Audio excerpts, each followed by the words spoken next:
everyone, and welcome back to another art vlog. In my last video I started a portrait. Well, by now I've started it 3 times already because I realized it needed to be painted on a much larger scale, so here I decided to try yet again. The idea was mainly inspired by the movie House Moving Castle and some pre-Raphaelite paintings. At first I wanted to keep it smaller, but then later I realized it would work much better on a larger canvas.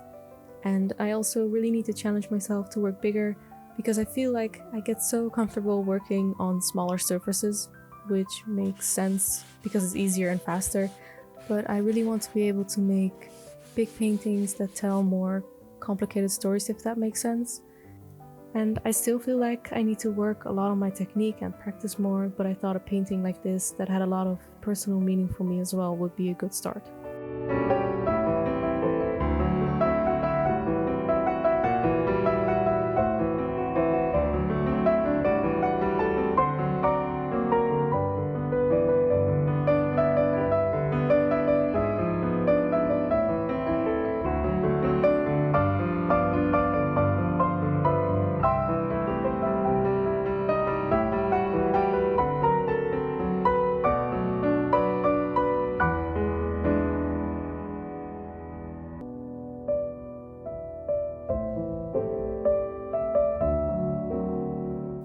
I struggled a lot in the beginning, also because I have started this idea 4 times now already, but in retrospect I came to appreciate this a lot because I know trying again and seeing mistakes early on will only make the outcome that much better. And the face was giving me such a hard time because of the subtle shadows and shifts in value, and it got better after a while, but I kind of got frustrated and I knew I just had to take a break.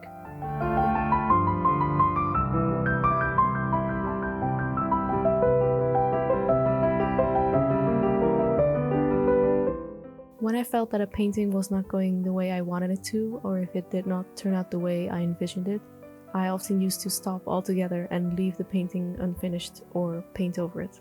And I still sometimes do that, but I really wanted to push myself with this bigger piece, so I decided to just take a break by doing the small sketch of one of Sargent's drawings. And these kind of smaller studies really help me regain my focus and motivation while practicing my drawing as well, which is always really nice, of course.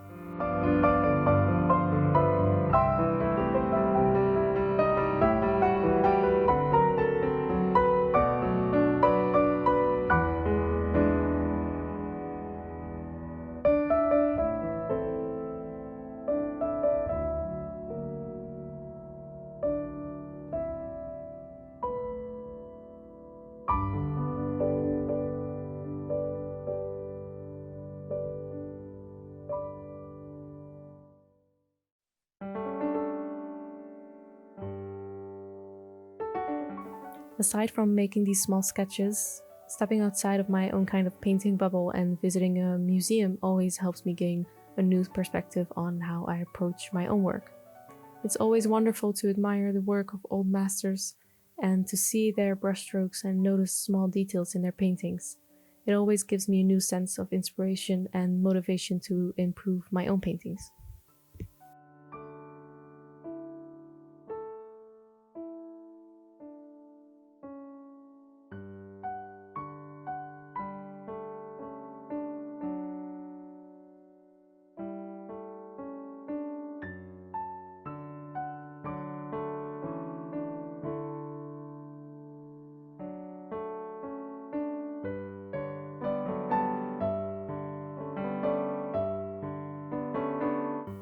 The next day I wanted to start a smaller portrait for some practice, but I got too tempted and started focusing on the smaller details way too soon. I kept reworking areas and everything was just off.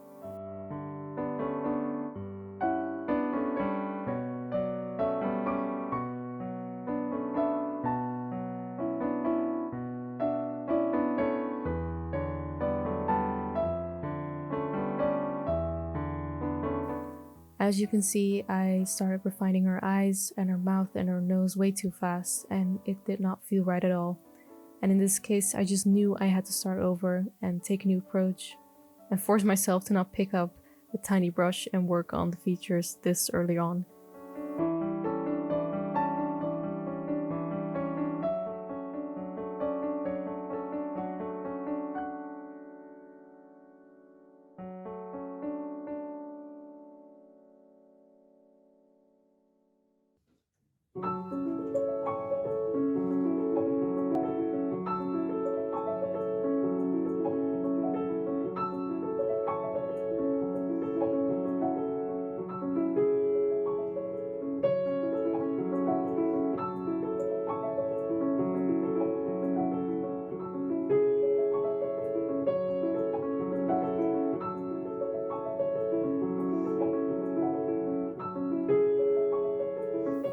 At this point, I got kind of frustrated and decided to just leave painting portraits for a while, and I thought I should just paint something else.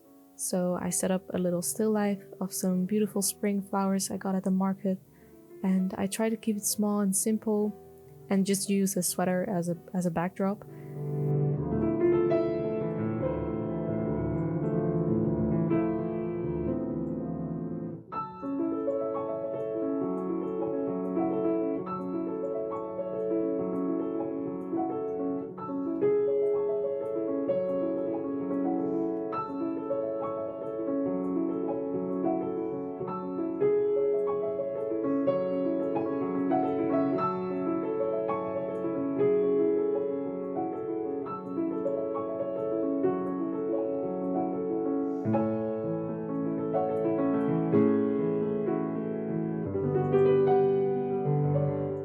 Now, I still think flowers are really hard to paint, but it was really nice to switch up my setup and paint from life instead of a reference picture.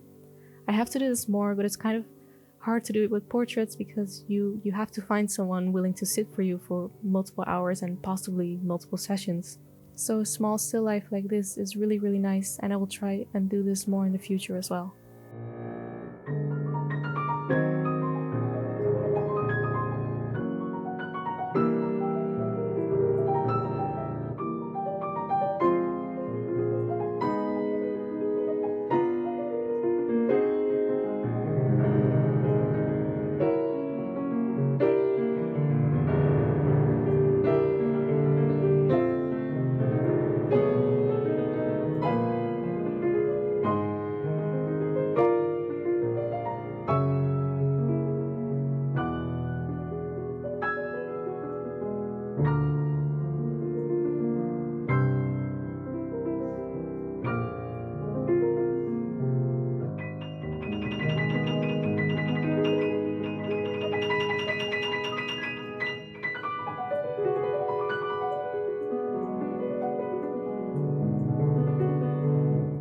Now, after starting the still life, I was still unsatisfied with how I left that smaller portrait earlier, so I painted over it with gesso and wanted to try it again.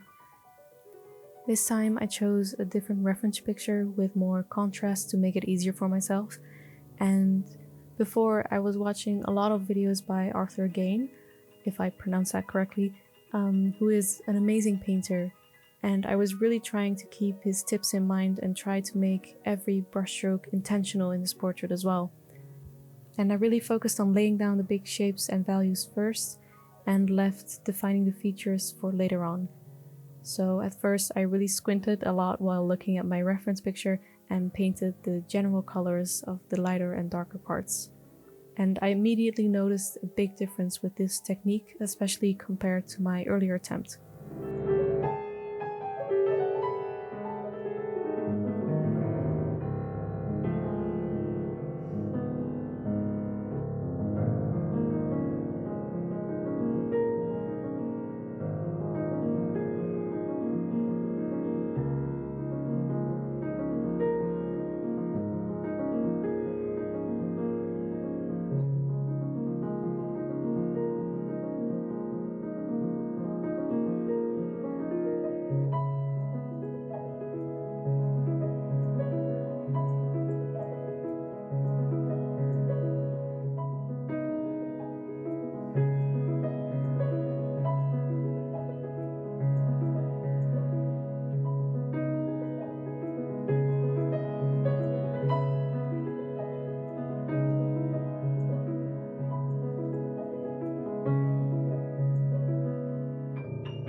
Now, I still think I could have kept this painting even more simple and more loose, especially around the eye area, but I am proud of some aspects of the painting and I learned a lot from this exercise.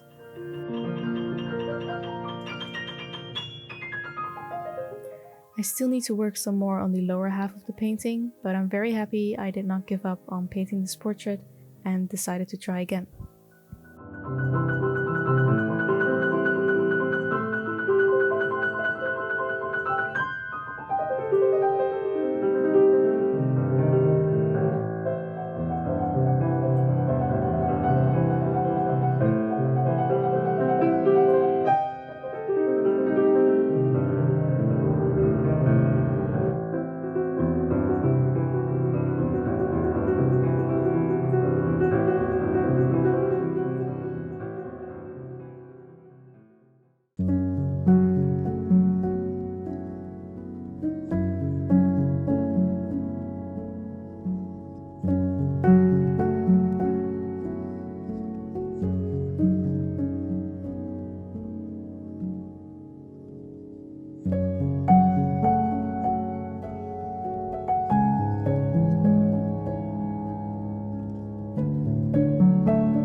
After my day out and my visit to this absolutely beautiful museum, I felt so refreshed and excited to try out my new sketchbook I got. It was kind of expensive, but I thought the tone paper was so beautiful. After these past few weeks of my struggles with painting, I thought it'd be nice to buy some new art supplies and just sketch something. So I wanted to close off this video with a sketch of one of my favorite artists, John William Waterhouse.